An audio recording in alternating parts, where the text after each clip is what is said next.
घर खरेदी करताना सामान्य माणसाला सहसा गृहकर्जाचाच आधार असतो. बँकेत गृहकर्जाची चौकशी करायला गेलेले बहुतांश ग्राहक त्यासाठी लागणारी प्रोसेसिंग फीस आणि इतर खर्च पाहूनच घायाळ होतात. कारण गृहकर्ज मिळणं सोपं झालं हे आपल्याला माहिती आहे, पण त्यासाठी लागणाऱ्या खर्चाची माहिती नसते आणि मग हा खर्च पाहिला की धास्स होतं. मग हा अधिकारी आपल्याला जास्त खर्च सांगतोय का, खरंच इतका खर्च लागतो का, असे प्रश्न ग्राहकांच्या मनात येणं स्वाभाविक आहे. त्यामुळे गृहकर्जाचा अर्ज करताना आपल्याला कोणकोणते शुल्क भरावे लागतात आणि त्यासाठी सर्वसाधारणपणे किती खर्च येतो या संदर्भात आज आपण माहिती घेऊ. गृहकर्जासाठी तुम्ही ज्यावेळी अर्ज करता त्यावेळी सर्वच बँका किंवा फायनान्स कंपन्या प्रोसेसिंग फी आकारतात. ही प्रोसेसिंग फीस सर्वसाधारणपणे 0.35% पासून सुरू होते. काही बँका काही ठराविक कालावधीत प्रोसेसिंग फी आकारतही नाही.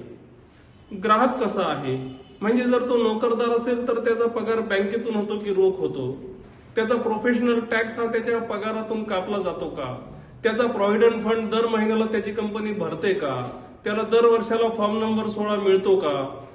तसंच जर ग्राहक व्यावसायिक असेल तर दर वर्षाला वेळच्या वेळी संबंधित ग्राहक इन्कम टॅक्स फाईल करतो का, त्याचे जास्तीत जास्त व्यवहार हे बँकेतून होतात का, दर वर्षाला त्याचा प्रॉफिट हा चढत्या क्रमाने आहे का, तसेच ग्राहकाचा सिबिल स्कोअर हा चांगला आहे का, हे सर्व पाहून संबंधित ग्राहकाला बँक प्रोसेसिंग फी आकारते, तसेच त्याचा व्याजदर देखील ठरवते. आपल्याला प्रोसेसिंग फीस मध्ये काही सूट किंवा सवलत हवी असेल तर मी आत्ताच सांगितलेल्या या सर्व बाबींकडे आपण गांभीर्यानं लक्ष द्यायला पाहिजे. काही फायनान्स कंपन्या प्रोसेसिंग फीस ही 0.5% तर 2% आकारतात. प्रोसेसिंग फी ही नॉन रिफंडेबल म्हणजे विना परतावा असते. तुमची कर्जाची फाईल मंजूर हो अथवा न हो, प्रोसेसिंग फी ग्राहकाला परत दिली जात नाही. काही बँका लीगल चार्जेस आणि टेक्निकल चार्जेस हे वेगळे आकारतात, तर काही बँका आणि फायनान्स कंपन्या ते आकारत नाही. हे ज्या त्या बँक अथवा फायनान्स कंपनीच्या नियमानुसार ठरत असतं. त्यानंतर तुम्ही ज्यावेळी गृहकर्जाचं डिस्बर्समेंट घेता त्यावेळी लोन अग्रीमेंटवर लागणारी शासनाची स्टॅम्प ड्युटी आणि नोटीस ऑफ इंटिमेशन याचा खर्च देखील ग्राहकाला करावा लागतो. हा खर्च साधारणपणे 0.8% इतका असतो. म्हणजे तुम्ही जर घर खरेदी किंवा बांधकामासाठी गृहकर्ज घेत असाल तर तुम्हाला गृहकर्ज रकमेच्या कमीत कमी 1.5 ते 2% खर्च लागणार हे माहीत असू द्या.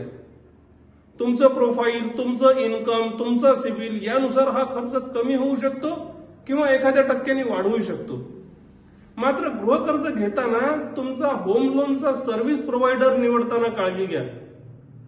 बाजारात गृहकर्ज मिळवून देण्याच्या नावाखाली ग्राहकांना लुटणारे अनेक एजंट्स असतात.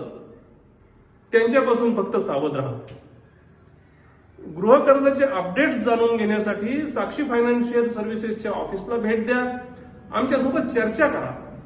हा व्हिडिओ आवडला असेल तर लाईक करा, भरपूर प्रमाणात शेअर करा आणि साक्षी फायनान्शियल सर्व्हिसेसचं चॅनल सबस्क्राईब करायला विसरू नका. धन्यवाद.